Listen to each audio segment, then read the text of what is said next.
معالي سيد النائب محمد الشهاوي امين عام الحزب، معالي الدكتور تامر اخي، معالي سيد اللواء اشرف رئيس مجلس المدينه السابق، الحدود السابق، انا مساعدين معالي الدكتور عبد الله. كل سنه وحضراتكم طيبين جميعا. اتشرف بحضوري وسط هذا الجمع الكريم.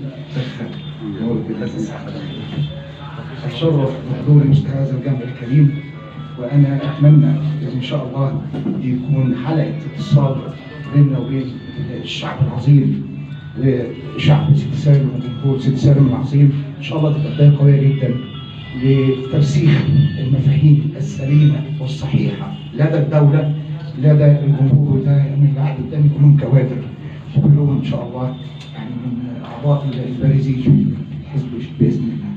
كل التحيه والتقدير لحضراتكم جميعا، وان شاء الله تبقى بدايه خير والف مبروك. ويعني طبعا دكتور عبد الله دايما شرفتنا يا شيخ. على فكره بخاطر كنت بجيب الجاتوه يعني